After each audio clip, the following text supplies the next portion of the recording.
안녕하세요. HS 아카데미 이호석입니다. 제가 HS 아카데미라는 회사를 만든 지 이제 1년이 됐고요. 1년이 지난 동안에 가장 큰 성과가 뭔가 가만히 생각을 해보니까 저희 회사는 컨텐츠를 만들고 많은 분들에게 제공해드리는 그런 역할을 하고 있는데, 우리 회사가 가지고 있는 자산이라는 거를 따져놓고 보니까 직원밖에 없더라고요. 그러니까 이 직원이 어떻게 보면은 부채로 느껴지기 시작했었던 거잖아요. 월급을 어떻게 해줘야 되지? 그런데 이 직원이 없으면 이 회사도 없겠더라고요. 직원들은 이 회사의 가장 중요한 자산이다라는 생각이 들었고, 제가 자산이라는 표현을 썼어요. 그래서 우리가 투자를 할 때는 자산이라는 개념을 이해해야 되는데요. 여러분 투자를 어떻게 생각하세요? 투자라는 거, 위험한 거, 투기, 아니면 저축하는 거, 등등 여러 가지 생각들이 떠오르시겠지만, 저는 여러분이 가지고 있는 그러니까 웰스를 저장해 놓는 거라고 생각을 합니다. 그 생애 주기라는 개념이 있어요. 여러분이 태어나자마자는 적자잖아요. 직접 버는 돈은 없잖아요. 언제까지 취업할 때까지는 돈 못 벌잖아요. 근데 돈은 쓰긴 쓰죠. 계속 적자입니다. 이게 우리나라 평균적으로 보면은 17살 때 최대 적자를 기록하거든요. 평균적으로 3,527만 원을 적자를 봅니다. 1년에 3,500만 원 적자인 거예요. 그리고 나서 취업을 일반적으로 27살 때 한다고 합니다. 이때 처음으로 흑자를 기록하게 됩니다. 그리고 나서 43세 정도 되면 최대 흑자를 기록합니다. 그 최대 흑자 폭은 1,800만 원 정도 되고요. 그 이후로 계속 떨어지죠. 왜냐면 자식 키우랴 뭐 해야 되냐, 들어갈 돈이 왜 이렇게 많아요. 그래서 이제 점점 적자로 흑자가 줄어들기 시작하더니 60세가 되면 적자가 됩니다. 한번 생각해 보세요. 태어나서 20살, 27살 때까지 계속 적자예요. 그리고 잠깐 흑자입니다. 그리고 다시 적자예요. 그러니까 어떻게, 이게 말이 되나요? 어떻게 유지가 될 수 있죠? 잘 생각해 보시면 잠깐 있는 그 흑자 구간에서 여러분이 미래를 위해서 그 벌어들이는 남는 돈을 잘 저장해 놓지 않으면요, 문제가 심각해지는 거죠. 그래서 저는 이제 투자를 하는 목적은 두 가지라고 생각해요. 첫 번째, 잘 사는 거고요. 두 번째, 잘 죽는 거라고 생각합니다. 첫 번째, 잘 산다라는 개념은 이런 겁니다. 여러분들이 나 이거 하고 싶어, 저거 하고 싶어, 근데 돈이 없어서 못해 라는 게 없으면 잘 사는 거다라고 볼 수 있다는 거죠.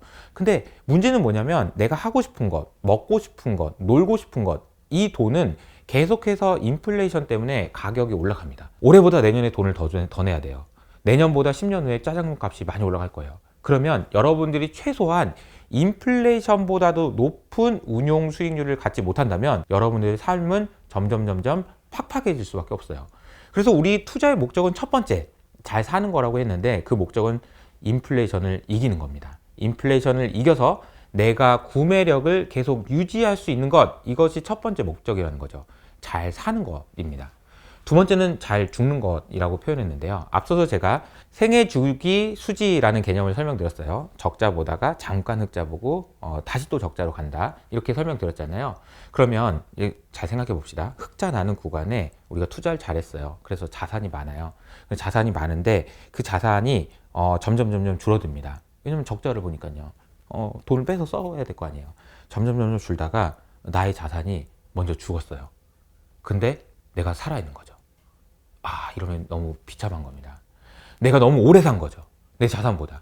그것이 가져오는 리스크를 우리는 전문 용어로는 아웃리브 리스크라고 이야기합니다.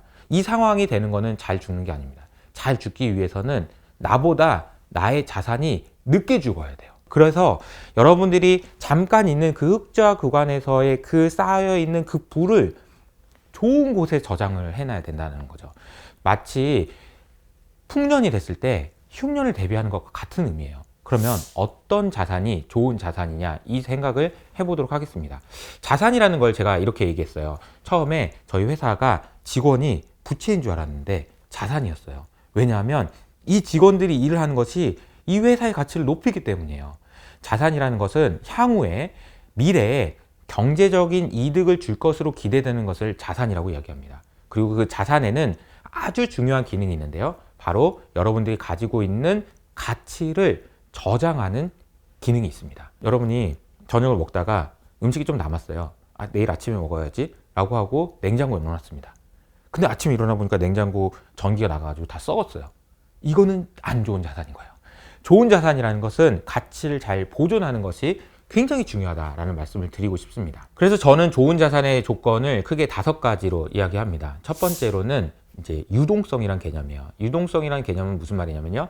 내가 자산에다 저장해 놨어요. 냉장고에 저장해 놨어요. 근데 냉장고에서 뺄 때마다 음식이 막 뚜두둑 떨어져 가지고 다 손해나. 이거는 안 좋은 자산인 거잖아요. 제가 주식을 샀어요. 근데 주식을 현금으로 바꾸려고 해요. 근데 현금으로 바꿀 때 손해가 너무 많이 나요. 이게 유동성이 없는 겁니다. 왜냐하면 살 사람이 많이 없으면 유동성이 없어서, 예를 들어서 집을 10억에 사서 난 10억에 팔 수 있을 거라고 생각했지만 막상 팔려고 보니까 8억에 사겠다는 사람밖에 없어. 이런 경우 유동성이 없는 겁니다. 유동성이 좋은 것이 가장 좋은 자산의 1번이에요. 두 번째로는 자산의 가격이 올라갈 것으로 기대되어야 됩니다. 기대되려면 어떻게 될까요? 가격이 올라가는 이유는 딱 한 가지밖에 없어요. 살려고 하는 사람은 많은데 공급은 적은 거. 수요는 많은데 공급이 없는 것. 이 자산만 계속 올라갈 수 있습니다. 그 자산이 무엇인지에 대한 개념을 잘 생각해 보셔야 돼요. 어떤 자산을 사람들이 더 많이 살려고 하는지, 그리고 그 자산의 공급이 늘어나면 안 됩니다. 세 번째는 이 모든 자산은 가격이 변화가 있기 때문에 리스크가 있어요. 가격 하락 위험이 있습니다. 그리고 심지어는 돈을 띵겨 먹을 가능성도 있어요. 빌려준 것도 자산이잖아요. 근데 안 갚으면 그것도 리스크인 거죠. 그러니까 여러 가지 리스크가 있다라는 거. 가급적이면 리스크가 낮은 것이 좋고요. 또 한 가지는 이 자산을 넣는데 내가 그전에 가지고 있었던 자산하고 잘 노는 거예요.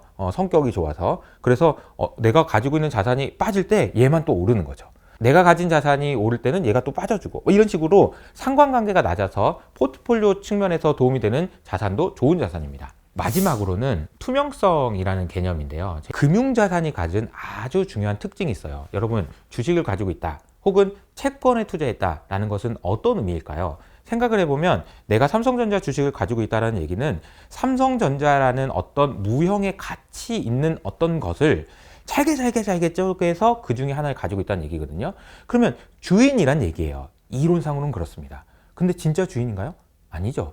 어떤 삼성전자의 경영에 여러분들이 역할을 할 수 있습니까? 한 주로? 없습니다. 그럼 어떤 의미가 있는 거죠? 그러면 이 쪼개져 있는 가치를 가지고 있기 때문에 사실은 이 종이 쪽지 하나 가지고 있는 걸로 삼성전자가 어떻게 돌아가고 있는지, 중요한 일들이 어떤 변화가 있는지 알 수 있는 방법이 없어요. 그래서 투명하게 공개를 해주느냐가 너무너무 중요합니다. 이걸 우리는 거버넌스라고 이야기하는데, 우리나라에 있는 많은 기업들이 거버넌스가 취약하다고 하는 이유는 소액주주들한테 모르게 자기들이 유리한 쪽으로 하기 때문에 안 좋은 겁니다. 그래서 좋은 자산의 특징은 투명성이 있습니다. 제가 생각할 때 좋은 자산의 조건을 5가지를 말씀드렸습니다. 유동성, 올라야 되고요. 그리고 리스크가 적당해야 되고, 분산 효과가 있어야 되고, 마지막으로 투명성이 있어야 된다라고 말씀드렸는데, 제가 생각할 때 가장 좋은 자산은 비트코인입니다. 그리고 나스닥, 미국 주식이 가장 좋은 자산이고요. 우리나라 코스피는 좋은 자산이 아닙니다. 안타깝지만 좋은 자산은 아니고요. 물론 주식 공부를 해가지고 개별 주식에 투자하거나 아니면 다른 방식으로 해서 한국 주식에서도 수익을 낼 수 있는 기회는 분명히 있습니다. 하지만 제가 말씀드린 개념 있죠? 내가 지금 돈을 번 거를 먼 미래 60세 이후에 적자 날 때를 위해서 대비하기 위해서 저장해 놓는다라는 관점에서 보면 한국 주식은 아직은 그런 자산은 아니에요. 그래서 저는 비트코인과 미국 주식을 중심으로 투자를 하시는 것이 맞다라고 생각합니다. 여기에는 투자한다라는 개념보다는 저장해 놓는다라는 개념으로 생각하시는 게 필요할 것 같아요. 그러면 제가 어떤 투자 철학을 가지고 있는지를 마지막으로 말씀드릴게요. 투자 철학이라는 것은 다양한 방법이 있습니다. 잘 생각해 보면 돈을 벌기 위해서 좋은 방법은 하나밖에 없는데요. 어떤 가치가 이만큼 있는 물건이나 주식이나 채권을 가격이 이만할 때 사는 거죠. 그리고 가치가 낮은데 가격이 비싸다? 그럼 팔면 되는 거죠. 너무 쉽지 않나요? 이건 초등학생도 할 수 있는 거예요. 왜 못하는 거죠? 우리가 이걸 못하는 이유는 가치가 어느 정도인지를 측정하기가 어려워서 그렇습니다. 여러분이 어떤 물 한 잔의 가치를 측정할 수 있나요? 없습니다. 그런데 이 가치를 측정할 수 있는 역사상 가장 좋은 수단이 발견되는데, 그게 뭔지 아세요? 돈입니다. 돈이라는 것은 가치의 척도라고 되어 있어요. 가치를 재는 줄자 같은 거라고 생각하시면 됩니다. 돈으로 가치를 측정한 것을 우리는 가격이라고 이야기합니다. 그래서 가치와 가격은 늘 달라요. 가치는 측정하기가 어렵습니다. 근데 측정하다 보니까 어떻게 하다 보니까 가격이라는 게 딱 나온 거죠. 근데 어떨 때는 가격이 비쌀 때도 있고 어떨 때는 가격이 쌀 때도 있습니다. 그러니까 아까 말씀드린 대로 내가 생각할 때 이거는 너무 싸, 가치는 이만큼인데 너무 싸 라고 할 때 사면 되는 거예요. 그렇게 하는 투자를 가치 투자라고 이야기하는 거죠. 그래서 이 가치 투자자는 어떻게 해야 되냐면요, 내가 생각하는 적정한 가치에 도달하면 팔아야죠. 그런 투자인 겁니다. 또 한 가지는 모멘텀을 이용해서 가치가 올라가니까 이게 맞는 것보다 하고 따라가는 거가 있습니다. 그런 방법도 있어요. 그런데 제가 생각할 때 좋은 투자 방법은 가격이 여기 있고요, 가치가 여기 있습니다. 그래서 올라갈 때까지 투자하는 거예요. 좋은 방법이에요. 근데 이럴 수도 있지 않을까요? 가치가 계속 올라가는 거에 그냥 투자하고 있으면 안 되나요? 그냥 가치가 계속 올라갈 것 같은 거를 투자해 놓고 가격이 좀 올랐다가 내려왔다 하든 말든 가치가 계속 올라갈 수 있는 그런 자산만 있다면 그걸 그냥 가지고 있으면 되지 않을까요? 그런 생각을 해보면 우리가 고민해야 되는 거는, 그럼 가치는 왜 변하는지에 대한 생각을 해봐야 됩니다. 가치는 왜 변하는 걸까요? 이건 너무 명확합니다. 사람들이 가치 있다라고 생각하니까요. 가치 있다라고 생각하는 사람들이 많아질수록 그냥 가치는 올라가는 거예요. 가치를 영어로 value라고 얘기하잖아요. 제가 말씀드렸던 그 내용은 values, 즉 가치관 혹은 시대 정신에 따라서 가치는 이동하게 됩니다. 그 시대 정신을 파고들면 이 시대를 움직이는, 이 시대의 사람들이 움직이고 있는 생각, 가치에 대한 판단의 변화를 읽으면 우리는 거기에 올라타면 된다는 거죠. 가격이 좀 더 비쌀 수도 있어요. 혹은 낮을 수도 있어요. 가치와 가격의 차이를 이용하는 거는 가치 투자이지만, 저는 이 투자 방법은 가치관에 기반한, 밸류스에 기반한, 시대 정신에 기반한 투자라고 할 수 있고요. 제가 추구하는 투자의 방식은 이 방식이다라고 생각합니다. 제가 생각할 때 지금 시대를 관통하는, 그리고 앞으로 점점 심해질 거 딱 한 가지를 구해라 라고 얘기한다면 저는 미국과 중국의 패권 전쟁이다 라고 생각합니다. 그리고 그 심해지는 과정에서 일어날 현상을 미리 예측하고 투자해 놓는 것이 가장 좋은 투자 방법이라고 생각하기 때문이고요. 그래서 저는 어떤 뉴스가 나오더라도 이것이 미중 패권 전쟁의 관점에서 어떤 의미가 있는지를 먼저 생각해 보게 되는 것 같아요. 첫 번째 주제를 얘기해 볼게요. AI에 대한 이야기인데요. AI는요, 제가 생각할 때는 통치 시스템입니다. AI를 가진 자 모든 걸 지배한다, 이렇게 보시면 됩니다. 통치 시스템이라는 말을 다른 표현으로 쓰면 질서라고 얘기할 수 있습니다. 질서는 언제 들어보셨어요? 초등학교 때. 자, 줄 서세요 라고 할 때 질서를 들어봤죠. 근데 그 질서를 얘기하신 분이 누구죠? 선생님이죠. 선생님이 그 반을 통치하는 겁니다. 그래서 질서를 만든 사람이 당하는 거예요. 우리가 알고 있는 제일 큰 질서는 뭘까요? 세계의 질서입니다. 그 질서는 1945년에 시작됐습니다. 1945년에 무슨 일이 있었죠? 2차 세계대전이 끝났죠. 미국이 이겼잖아요. 그래서 패전 일본과 독일을 포함해서 그 국가의 원수들을 데려옵니다. 여기 사람이 몇 명 죽었냐? 이러면서 이제 막 혼냅니다. 그리고 나서 이제부터 내가 하는 말 잘 들을래? 안 들을래? 라고 이야기해서 시작된 게 1945년부터 시작된 세계 질서라는 거죠. 그건 미국이 만든 거예요. 그 전에는 식민지 시대였잖아요. 그래서 물건을 만들었어? 그럼 내 거지. 라고 했죠. 물건을 만들었다고 좋다고 돈을 주거나 이런 거 안 했습니다. 식민지인데요. 그런데 1945년에 시작된 브레튼 우주 체제부터는 미국이 그렇게 안 했습니다. 야, 물건을 이거 싸게 잘 만들었네. 그럼 내가 돈 줄게. 라고 한 거죠. 돈 줄게. 너도 잘 살면 나도 잘 살고, 네가 잘 되면 나도 잘 되고. 이렇게 하면서 무역이 활발하게 됩니다. 이걸 우리는 세계화라고 얘기하는 거죠. 전 세계의 경제 성장률보다 무역량이 많아지는 그런 시기가 1945년부터 2008년까지 계속 지속됩니다. 이것이 세계화인 거예요. 근데 잘 생각해 보세요. 미국의 입장에서 그게 가능하다고 하려면 뭐가 필요했을까요? 미국을 존경해야 되겠죠, 사람들. 체제 경쟁을 했죠. 야, 소련 말 듣지 말고 우리 말을 들으면 너도 잘 살게 해줄 거야 라고 하면서 계속 호의를 베풀면서 우리 편 하면서 키워나갔던 것이 지난 50년간의 미국이 주도한 세계 질서라는 거죠. 근데 이 세계 질서가 2008년을 기점으로 해서 깨져버렸습니다. 이유는 간단해요. 미국에서 금융위기가 터졌네요. 그때부터 사람들이 흔들리기 시작합니다. 잠깐만, 이게 무슨 일이지? 미국을 믿어도 되는 건가? 이런 생각을 하게 되고요.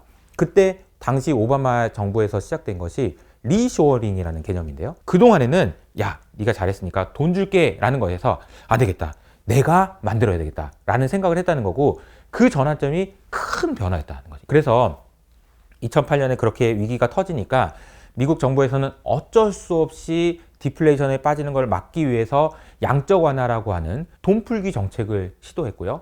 미국 입장에서는 수요가 살아나지 않으면 이 위기를 극복할 수 없기 때문에 중국에게 손을 벌릴 수밖에 없었고요. 중국에서 수요를 부양하기 시작합니다. 중국에 있는 사람들이 펑펑 돈을 쓰기 시작해요. 그리고 중국에서 제조업이 이때부터 부흥하기 시작합니다. 미국에서도 리쇼링 해가지고 제조업한다고 했는데요. 중국에서도 하고 있다는 거죠. 자, 그리고 나서 시간이 지난 후에 어떻게 결과가 나왔을까요? 당시에 중국에서는 제조 2025라는 계획을 세우고 2025년까지 우리가 압도적으로 우위에 있는 경쟁력을 갖자라고 이야기를 했습니다. 그리고 중국에서 물건을 엄청 만들었죠. 중국이 전 세계의 공장이 되는 과정에서요. 근데 아마 여러분 이런 말 많이 들어보셨을 거예요. 코로나 시기가 지나고 나서 뉴스 보니까 중국은 더 이상 세계 공장 아니래. 베트남하고 인도네시아 이런 데가 세계 공장이래 라고 얘기하잖아요. 새빨간 거짓말입니다. 중국은 전 세계의 압도적인 제조업 강국이고요. 창원에 있는 산업단지의 9배 정도 되는 규모의 산업단지가 중국에는 수도 없이 많습니다. 놀랍게도 2008년 당시에는 그 산업단지 안에서 연결되는 철도가 하나도 없었어요. 근데 지금은 모든 산업단지가 다 고속철도로 연결되어 있습니다. 모든 산업단지가 완벽한 물류 시스템에 의해서 전 세계에서 압도적으로 싼 물건을 만들고 있다는 거죠. 단적인 예를 들어드릴게요. 중국에서 작년에 자동차를 수출하기 시작했습니다. 우리나라에도 BYD가 들어왔다 이런 얘기가 나오잖아요. 중국에서 자동차를 얼마나 많이 만들 수 있을까요?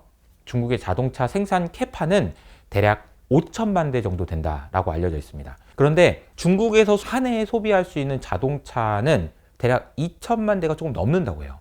그럼 3천만 대 어떡하지? 라는 생각이 들죠. 자, 좀 더 설명드려볼게요. 현대차, 기아차가 그 수출을 제일 많이 했을 때 몇만 대를 했을까요? 300만 대 수출했습니다. 독일, 일본이 제일 많이 수출했을 때 500만 대입니다. 근데 중국이 작년에 수출한 거 650만 대입니다. 근데 놀라운 사실은 중국이 수출하기 시작한 지 2년밖에 되지 않았다는 거예요. 더 놀라운 사실은 제가 말씀드렸죠 아까 중국의 캐파는 5천만 대고요. 2천만 대만 사용하기 때문에 이론적으로는 3천만 대가 밖으로 기어 나올 수 있다라는 얘기입니다. 가동을 못하니까 이익이 안 나니까 못하는 거지 만약에 가동을 한다. 그래서 야 그냥 떠리로 다 팔아버려 라고 한다면 3천만 대가 나올 수 있는데요. 더 놀라운 사실은 지금도 중국은 자동차 공장을 짓고 있습니다. 뭘 하려고 하는 거지? 이 부분에 대한 의심을 하지 않으면 이 판을 읽을 수가 없는데요. 중국은 이 방식을 통해서 전 세계에 있는 모든 자동차 공장의 문을 닫게 만들 계획입니다. 실제로 독일은 작년에 폭스바겐이 자동차 공장 문을 닫았어요. 중국이 만약에 이 자동차를 진짜 대규모로 풀기 시작한다면 제 생각에는 아무도 중국의 자동차보다 더 싼 자동차, 더 품질이 좋은 자동차를 만들 수 있는 회사는 제가 보기에는 없습니다. 테슬라마저도 불가능해요. 자동차만 그런가요? 지금 반도체는 어떻고요? 우리나라에 있는 철강, 화학 업체들은 중국에서 만드는 품목은 절대 하지 말아야 된다는 것을 다 알고 있어요. 중국에서 하면 경쟁이 안 됩니다. 그런데 이 제조업을 이렇게 많이 한다는 것은 미국과 중국의 패권 전쟁이라는 측면에서 보면 어떤 의미가 있을까요? 단적인 예가 있습니다. 코로나 당시에 여러분 기억나시나요? 마스크를 못 구할 때가 있었습니다. 그때 이탈리아에서 중국에게 전화해서 마스크 좀 제발 좀 보내줘. 우리 사람들 다 죽게나 생겼어. 라고 얘기할 때 중국에서 이렇게 얘기했죠. 우리 쓸 것도 없는데 꼭 필요해? 그러면 돈 많이 주든가. 이거 안 될 것 같은데? 자, 이 얘기를 마스크가 아니라 모든 품목에 대해서 중국이 이렇게 나온다면 어떻게 하실 건가요? 말도 안 되게 무서운 상황이 벌어지겠죠. 우리가 생활하고 있는 모든 생활 품목들이 중국의 의존도가 높아지면 나중에는 결국에는 중국에서 마스크처럼 그렇게 활용할 수 있지 말라는 법이 어디 있냐는 거죠. 앞서 말씀드린 대로 중국엔 지금 공장이 남아 돌아요. 공장장이 시진핑한테 가서 얘기하는 거죠. 우리 지금 적자 나서 이제 공장 문 닫아야 될 것 같습니다. 이렇게 얘기하니까 시진핑이 아니 네가 왜 공장 문을 닫냐? 한국에 있는 공장 문을 닫아야지 라고 얘기하는 겁니다. 야 돈이 얼마 부족해?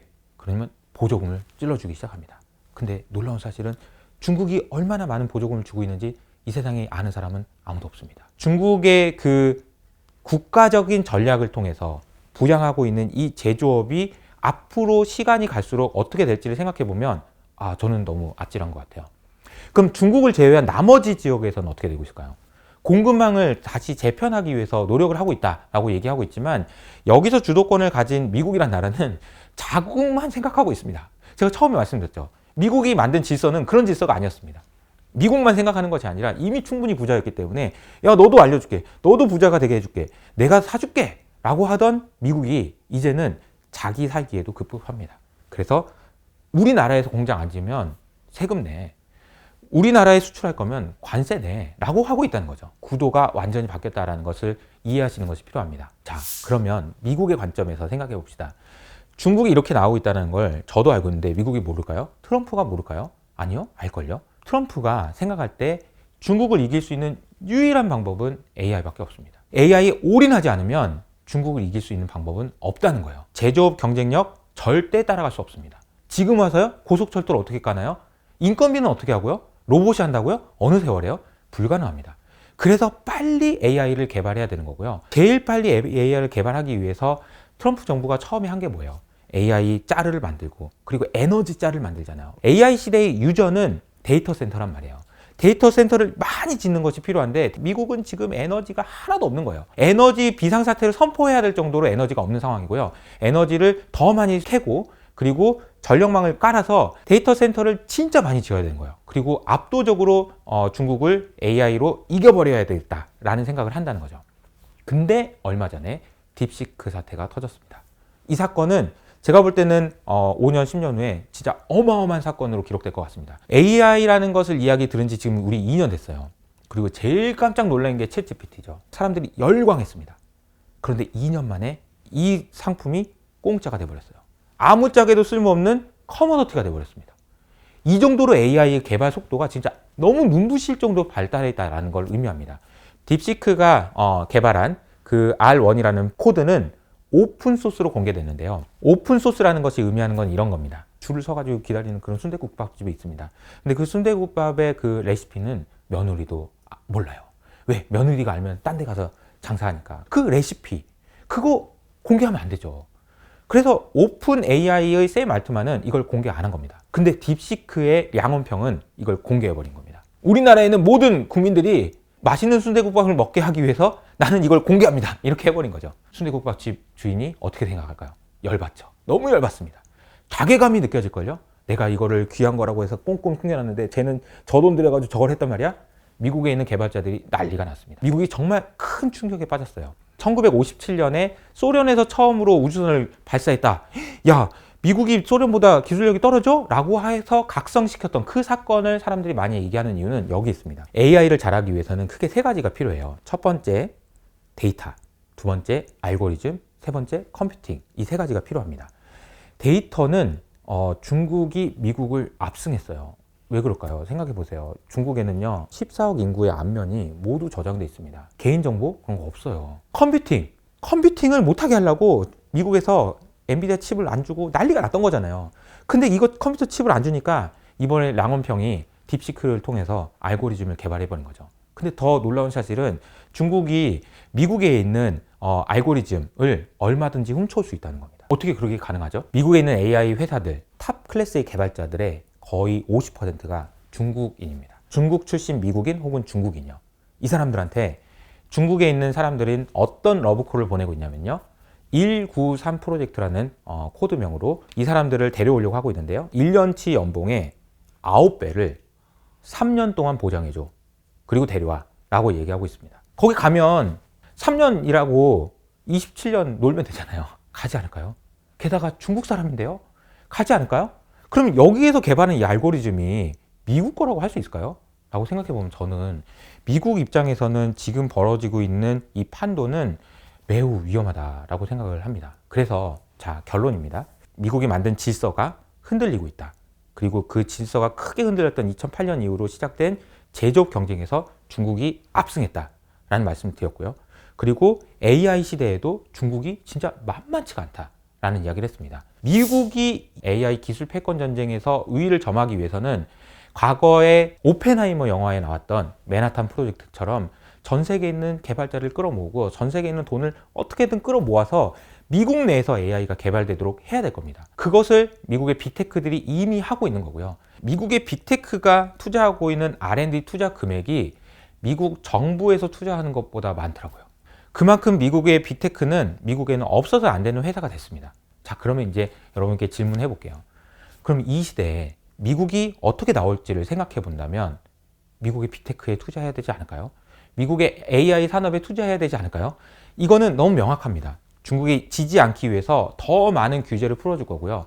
더 많은 혜택을 줘서라도 미국에 있는 기업을 살려낼 겁니다. 안 그러면 미국이 위험하기 때문이죠. 그래서 제가 처음에 말씀드렸던 세상이 변하는 가치, 세상이 변하는 시대 정신, 그거는 미국과 중국의 패권 전쟁이라고 했고요.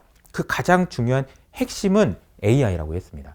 그리고 미국은 AI를 절대 놓칠 수 없고 그 미국에 있는 기업들은 AI를 개발시키기 위해서 더 경쟁을 많이 할 겁니다. 싸우면 싸울수록 투자자는 좋아요. 왜냐하면 계속 돈을 쓸 거고 계속 돈을 벌기 위해서 노력할 거니까요. 그 마지막으로 그러면 언제 이 투자를 멈춰야 되는지에 대한 아이디어도 말씀드릴게요. 닷컴 버블이 왜 꺼졌는지, 결국 버블로 끝난 이유는요, 과잉 투자가 되고 그리고 승자가 결정됐기 때문입니다. 다시요.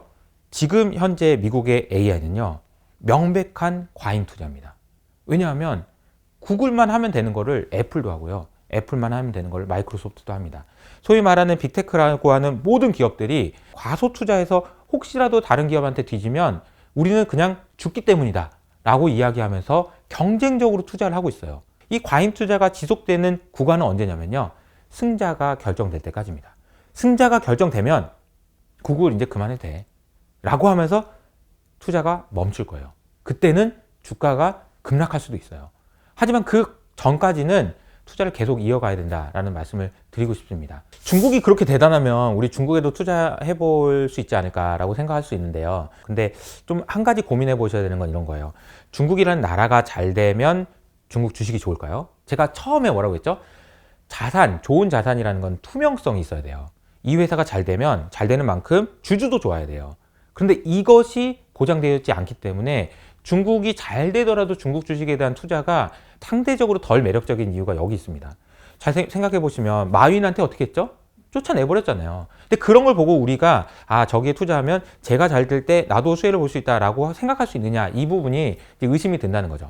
다만 여러분이 생각할 때 제 얘기를 들어보니 중국에 투자해야 되겠다라고 생각하시는 분이 있다면 중국 주식 지수에 일부 투자를 하시는 거는 괜찮은 방법이다라고 생각하지만 이것이 정말 좋은 자산이냐라고 생각해 보면 그건 아니다라고 말씀드릴 수 있을 것 같아요. 처음에 제가 투자가 무엇인지에 대한 정의부터 시작했습니다. 그리고 이제 자산이라는 개념을 설명드렸죠. 좋은 자산이라는 것이 어떤 자산인지 이제 비트코인과 나스닥 뭐 이렇게 이야기를 했는데, 지난 시간에 AI 패권 전쟁에 대한 이야기를 하면서 나스닥에 투자해야 되는 이유는 설명을 드린 것 같아요. 이제 비트코인에 대한 이야기를 하도록 하겠습니다. 근데 비트코인에 대한 이야기를 하려면 많은 분들이 하는 질문이 이거예요. 달러가 비트코인 싫어한다던데 미국은 비트코인 싫어하지 않나? 이런 질문인 겁니다. 과거에는 맞았는데 지금은 틀렸어요. 왜 그런지에 대한 설명을 드려보도록 하겠습니다. 2018년 그때 이제 트럼프가 중국의 관세를 처음 때리기 시작했을 때, 그때도 이제 비트코인이 많이 올랐을 당시였습니다. 당시에 비트코인의 채굴 양의 85%가 중국에서 진행됐었어요. 그러니까 미국 입장에서는 비트코인이 밉죠. 비트코인 잘 되는 꼴을 보고 싶지가 않습니다. 왜? 미국에 없으니까. 그런데 2018년에 시진핑이 중국에서 비트코인 채굴을 금지시켜 버립니다. 그래서 85%였던 비트코인의 채굴 비중이 0%가 돼요. 그리고 중국에 있는 비트코인이 상당 부분 외부로 나오기 시작합니다. 개인들이 가지고 나오기도 하고요. 그리고 지금은 상당히 많은 부분, 정확하게 알려지진 않았지만 50% 이상의 비중이 미국에서 채굴되고 있습니다.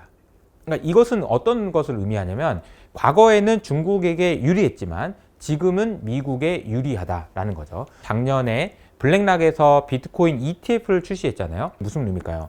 비트코인 ETF를 운용하는 블랙락의 입장에서 생각해 봅시다. 그러면 사람들이 ETF를 사려고 돈을 줘요. 그러면 블랙락에서는 이렇게 받은 돈을 가지고 비트코인을 사서 블랙락이 원하는 금고에다 비트코인을 갖다 놓습니다. 전 세계에 흩뿌려져 있는 비트코인을 남의 돈으로 이용해 가지고 미국 내로 가져온다라는 의미가 있습니다. 그래서 사실상 지금 미국 내에는 비트코인이 상당히 많이 있을 걸로 추정이 되는데요. 이 공식적으로 나온 것은 미국 정부가 범죄인들에게 이제 뺏어온 그 비트코인이 전체 비트코인의 양 중에 2% 정도 된다라고 알려져 있지만, 비공식적으로는 제가 아는 월가에 있는 누군가한테 들은 이야기입니다만, 사토시라고 하는 비트코인 창시자였죠. 그분이 가지고 있는 한 9% 정도 되는 비트코인도 미국 정부가 들고 있는 것 아니냐, 라는 이야기도 있습니다. 확인되진 않았지만 아마 미국 땅에 있을 거예요. 비트코인에 기반한 크립토 생태계, 암호화폐의 생태계가 커지는 거는 미국한테 그냥 유리해요. 그러니까 사람들의 생각이 바뀐 거죠.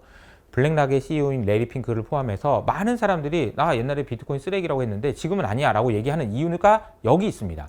미국의 국익에 이제는 유리한 상황이 됐다. 그런데 여기서 좀 더 중요한 개념이 있습니다. 비트코인 짜르라고 하는 분이 어제 중요한 얘기를 했는데요. 스테이블 코인이라는 개념을 설명했어요. 여기는 리얼 월드가 있어요. 그리고 여기는 크립토 월드가 있어요. 그래서 여기는 블록체인으로 돌아가는 세상입니다. 그런데 여기는 복잡한 세상이에요. 그래서 여러분 주식을 팔아도 돈이 이틀 있다 들어와. 뭐가 이렇게 복잡한지. 여러분 해외로 송금하면 복잡해요. 뭐 스위프트가 어쩌고 무슨 코드가 어쩌고 복잡해요. 오래 걸려요. 그런데 이쪽 세상에서는요. 바로바로 됩니다. 크립토 세상에서는 경제 활동이 정말 쉽습니다. 거래 비용도 낮고요. 그럼 이렇게 생각할 수 있죠. 내가 너한테 물건을 1000억어치를 사야 되는데 야 여기서 한번 복잡하니까 그냥 일로 살짝 들어가자. 들어가서 똑같은 걸 주고받고 1000억을 준다. 그럼 너무 좋지 않을까요? 그리고 그대로 나올 수만 있다면. 근데 이제 만약에 여기 들어갈 때 비트코인으로 사가지고 들어가잖아요. 근데 사가지고 나올 때 보니까 비트코인이 급락해 있는 거죠. 그러면 안 되잖아요. 그러니까 안정적으로 달러를 주고 1달러에 해당하는 가치로 여기로 들어갔다가 1달러에 해당하는 그대로 가져올 수만 있다면 너무 좋지 않을까요? 자, 이게 스테이블 코인입니다. 스테이블 코인이라는 거는 여러분이 크립토 세상으로 들어가기 위해서 달러를 주는 거예요. 실물 달러를 주면 스테이블 코인을 하나 줍니다. 그러면 이 스테이블 코인을 들고 크립토 세상에 들어가서 경제 활동을 하다가 나오는 거죠. 근데 들어오는 사람이 많으면 여기에 쌓이는 달러가 점점 많아지겠죠. 어느 정도 많아졌냐면요. 작년 말 기준으로는 200빌리언 달러가 넘었어요. 올해는 400빌리언 달러가 넘을 것 같아요. 그 얘기를 어제 크립토 짜르가 얘기했는데요. 그 분의 표현을 그대로 빌리면 이렇게 되어 있습니다. 스테이블 코인은 미국의 달러 패권을 지키는데 매우 중요하다라는 얘기를 했어요. 미국에서 자꾸 지금 중국을 배제하잖아요. 중국 니네들 니끼리 놀아, 우리는 우리끼리 놀게, 디커플링 할게, 너네들끼리 해, 라고 하면 어떤 일이 생기냐. 과거에는 미국이 야, 너 잘 만들었다. 돈 줄게 하면서 달러를 많이 사용할 수 있도록 했었는데 잠깐 중국하고 거래하는 애들이 보니까 잠깐만 내가 왜 달러로 이상한데? 위안화로 줘라 라고 하지 않겠어요? 실제로 그래서 미국에서 이런 정책들, 관세 정책을 포함해서 공급망을 차단하려는 그런 정책들이 위안화한테 도움이 줬다라는 분석이 있다는 거죠. 달러의 사용이 줄어들고 위안화의 사용이 늘어날 수밖에 없지 않겠어요? 두 번째는 더 중요한 건데요. 저장을 안 해놓는다라는 거예요. 결정적인 사건이 있었는데요. 2022년 2월 달에 러시아와 우크라이나가 전쟁을 시작했어요. 그러니까 이제 옐런 장관이 당시에 바이든하고 회의를 하는 거죠. 러시아 이거 꿀밤을 때려줘야 되는데 이거 어떻게 때려줄까요? 라고 얘기하다가 바이든이 러시아가 스위스에 외환 보유액으로 보유해놨던 0.5조 달러나 되는 그 돈을 동결시켜 버립니다. 러시아가 화가 나겠어 안 나겠어? 나죠. 내가 잘못한 건 맞지만 그래도 이건 내 돈인데 라고 생각하지 않겠습니까? 그리고 나서 무슨 행동을 하냐면요. 난 이제 다시는 달러로 저장해 놓는 그런 바보 같은 짓은 안 한다 라고 하면서 금을 사들이기 시작합니다. 러시아, 중국, 터키 그런 나라들에서 이제는 더 이상 달러 필요 없는 것 같아. 지 마음에 안 들면 그냥 지 꺼내 그냥. 내가 왜 저렇게 전해나? 라고 생각을 하면서 금을 사재기 하기 시작해요. 그래서 금 가격이 엄청 많이 올랐다는 얘기 많이 들어보셨을 거예요. 그래서 이렇게 보면 자 정리해 볼까요? 달러가 많이 밖으로 풀렸는데도 가치가 유지되기 위한 두 가지 방법. 첫 번째 쓸모가 있어야 되는데 잠깐만 미국이 앞으로 계속 그러니까 달러 쓸모가 없어지는데? 두 번째 달러로 저장해 놓으려고 하는 나라들이 없어져요. 그러니까 생각해 본 거죠. 미국 입장에서 잠깐만 그러면은 이 리얼 월드에서는 달러가 점점 쓸모가 없어져? 야 그러면 크립토 월드를 키워버리자. 왜냐면 이 크립토 월드에는 달러밖에 없거든. 여기에는 스테이블 코인이라는 걸 달러 외에는 없어. 위안화 스테이블 코인 이런 거 없거든. 근데 이게 커지잖아? 그럼 이거 다 우리 거야. 이 세상, 이 대륙이 다 우리 거야 라고 얘기한다는 거죠. 그래서 이 세상을 키우려고 하는 것이 미국의 전략인 거고요. 그래서 스테이블 코인과 관련된 규제를 만들고 이걸 키우려는 전략을 크립토 짜르가 얘기했다라고 보시면 되겠습니다. 또 한 가지 중요한 포인트가 있어요. 여러분 말씀드린 대로 이 크립토 세상이 커지면 실제 세상에 있는 실물 돈들이 점점 차곡 쌓입니다. 참고로 테더라고 하는 스테이블 코인 장사하는 회사 중에 제일 큰 회사입니다. 이 회사가 작년에 벌어들인 돈이 블랙락이 벌어들인 순이익보다 2배 이상 많은 돈을 벌었어요. 이 회사한테 미국 정부가 요구한 게 있습니다. 야, 너 거기 딸 종이돈 있잖아. 이 돈 있잖아. 무조건 미국 국채만 사라. 라고 얘기한 거죠. 무슨 말일까요? 미국한테 돈 빌려줘라. 라는 얘기입니다. 이게 제일 안전하니까 라고 얘기했지만 사실상 미국한테 빌려줘라는 얘기고, 미국 정부가 안 그래도 돈이 없는데 너무 땡큐인 거죠. 앞서 설명드린 대로 AI 패권 전쟁에서 중국하고 미국은 굉장히 치열한 전투를 하고 있어요. 누가 이길지 저도 모르겠습니다. 장난 아니에요. 그래서 미국이 선택한 방법은 크립토 세상을 키우는 거예요. 이 크립토 세상에는 달러만 있도록. 그리고 이 크립토 세상에 들어갈 때 종이돈으로 냈던 돈은 다시 미국 정부가 가져갈 수 있도록 이런 구조를 완벽하게 짜놨기 때문에 이거는 그냥 계속 커진다라고 생각하시면 되겠습니다. 그러면 이 스테이블 코인이 커지는 거랑 비트코인은 무슨 상관이냐라고 생각하실 수 있어요. 근데 스테이블 코인이 커지는 것은 크립토 월드가 커진다는 거고요. 이 크립토 월드가 커질 때는요, 이 비트코인은 여기 그냥 가만히 있는 돌덩이라고 생각하시면 됩니다. 이 돌덩이가 왜 이렇게 여기 있는 거지? 옛날에 있었던 건데 이거 좋아 보이네. 사볼까? 라고 하는 사람들이 많아질 수밖에 없습니다. 그 과정에서 비트코인이 수혜를 본다라고 이해를 하시면 좋을 것 같아요. 자, 그럼 비트코인의 가치가 어느 정도가 적당한가? 이걸 밸류에이션 할 수 있을까? 이런 이제 생각을 한번 해보도록 하겠습니다. 우리가 거래하고 있는 모든 것을 밸류에이션을 할 수 있다라는 거는 교만한 생각입니다. 야, 비트코인 그 밸류에이션도 안 되는 거라고 얘기하지 마시고 일단 한번 생각을 한번 해보세요. 여러분, 가족을 밸류에이션 할 수 있나요? 딸은 얼마예요? 어떻게 밸류에이션 합니까? 어차피 우리가 생각하고 있는 수많은 가치 있는 것들은 밸류에이션이 안 돼요. 근데 그 중에 주식이라는 것, 채권이라고 하는 금융상품은 이렇게 하는 게 맞는 것 같은데 저렇게 하는 게 맞는 것 같아요 라고 하면서 그냥 수학적으로 밸류에이션 하는 방법이 이거야 라고 얘기가 나왔을 뿐이지, 사실 우리가 알고 있는 거의 대부분은 밸류에이션이 안 된다니까요. 그러니까 비트코인이 밸류에이션 없다라고 얘기하는 것이 말이 안 된다라는 얘기입니다. 그러면 비트코인은 그래도 가치가 있다는 걸 증명하려면 뭐라도 얘기해야 되지 않겠어? 있죠. 방법이 있습니다. 금이랑 비교하는 거죠. 금의 가치는 무엇일까요? 금은 그래도 금 목걸이도 할 수 있고 금반지도 할 수 있잖아. 비트코인은 뭐 아무도 쓸모도 없잖아. 오케이, 알겠습니다. 그럼 이렇게 생각해 보죠. 금이 가치가 있는데 그 가치를 얘기하신다면 은하고 비교해 봅시다. 은도 은반지 하잖아요. 근데 은반지보다 금반지 비싸요. 알았어요. 그러면 금을 취득하는데 드는 비용하고 은을 취득하는데 드는 비용을 비교해 보자고요. 그러면 금을 얻는데 드는 비용이 8배가 비싸거든요. 그럼 한 8배 정도 비싸면 되겠네 라고 생각할 수 있잖아요. 근데 실제로는 어떨까요? 80배가 비쌉니다. 다른 무엇인가 있다는 거예요. 다른 무엇인가가 뭘까요? 아까 서두에 말씀드린 대로 러시아가 달러 아닌데 라고 할 때 처음 생각했던 거, 그 생각, 가치가 저장되어 있었던 어떤 수단이라는 개념으로 설명할 수 있습니다. 그래서 부자들은 그냥 들고 있는 거예요. 왜냐하면 이게 마지막에는 가치가 있는 거거든요. 그래서 그 들고 있는 그 가치를 금의 가치라고 이야기한다면, 자, 비트코인도 그냥 크립토 세상이 커지는데 이게 도대체 어느 정도 가치가 있는지를 생각해 볼 수 있다는 거죠. 금의 시가총액은 대략 18조 달러 정도 됩니다. 비트코인은 얼마일까요? 2조 달러 정도 됩니다. 그러니까 10%가 좀 넘는 수준인 거죠. 자, 이게 몇 퍼센트가 적당할까요? 그건 아무도 모릅니다. 여러분이 생각하기에 따라서 비트코인의 가치는 결정될 수 있습니다. 엊그저께 기사에 보니까 노벨 경제학상 받은 사람이 비트코인 가치 0원이라고 그랬고, 마이크로소프트의 창업자인 빌 게이츠도 그 쓸모없는 거 좀 없어졌으면 좋겠다라고 얘기했다고 얘기하셨잖아요. 어떤 것이 맞는 건지 여러분이 한번 생각해 보세요. 비트코인의 가치가 유지되는 이유는요, 비트코인이 가치 있다라고 생각하는 사람이 많아지기 때문입니다. 근데 비트코인의 가치는 사실은 블록체인이라는 것에서 나와요.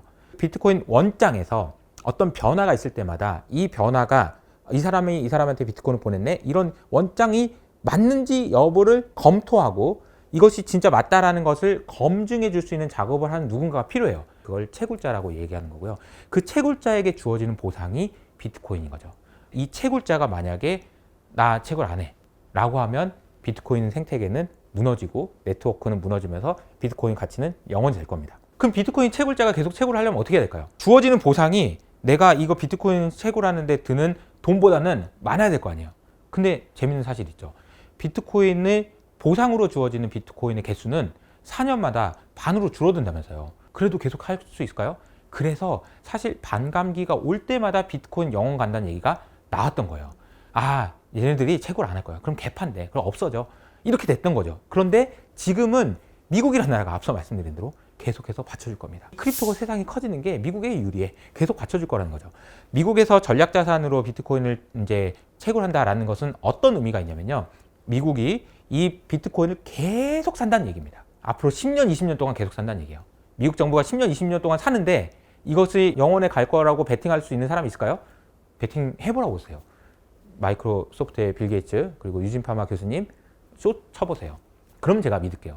숏 못 칠걸요. 미국 정부가 있는데요. 어떻게 숏을 칩니까? 그러니까 영원히 간다라는 거는 쉽지 않다. 왜냐하면 가치가 올라갈 거기 때문에 보상으로 주어지는 비트코인의 개수가 줄어들더라도 채굴을 할 거라는 거죠. 그러면 비트코인 생태계는 유지될 수 있을 거고 영원히 가는 쪽이 아니고 계속 올라가는 쪽으로 정해질 가능성이 크다라고 생각한다면 비트코인에 투자하시는 분들에게는 좀 편안함을 주지 않을까라는 생각이 듭니다. 저한테 이제 많은 분들이 이제 비트코인 투자 어떻게 해야 되냐를 물어보세요. 그리고 저도 오랫동안 비트코인 투자했기 때문에 한 가지만 말씀을 드려보도록 하겠습니다. 절대 비트코인 가격을 예측하지 말라. 두 번째, 비트코인 예측에 기반한 행동을 하지 마라 입니다. 왜냐하면 비트코인은 아주 신생 자산이기 때문에 비트코인이 왜 올라야 되는지 빠져야 되는지에 대한 이론적 근거가 전혀 없습니다. 제가 보기에는 비트코인이 오르는 이유는 딱 하나예요. 누가 사서 그렇고요. 빠지는 이유도 하나입니다. 누가 팔아서요. 누가 파는지 누가 사는지 아무도 몰라요. 그러니까 그런 개념에 대해서는 아직까지 저는 신뢰할 수 없다라고 생각하고, 그런 관점에서 그럼 비트코인을 어떻게 사야 되냐? 싸게 사면 안 돼요? 비싼 때 사고 싶지 않아요 라고 생각할 수 있지만, 저는 이렇게 말씀드렸죠. 처음부터 가격이 가치보다 싸기 때문에 사는 것이 아니고요. 가치가 장기적으로 올라갈 것 같기 때문에 사는 겁니다. 그러니까 앞으로 10년, 20년 후에 크립토 세상이 크는 것이 미국의 이익 관점에서 유리하다라고 생각한다면 비트코인에 장기 투자하는 방법이 좋다라는 거고요. 가급적이면 예상하지 말고, 가급적이면은 그 예상에 근거한 행동을 하지 말고 그냥 계속, 여러분들이 만약에 이 정도 비트코인을 사놓으면 내가 밤에 잠을 잘 수 있을 것 같다 라는 정도를 그냥 들고 10년, 20년 버티시는 것이 가장 좋은 투자 방법이라고 생각합니다.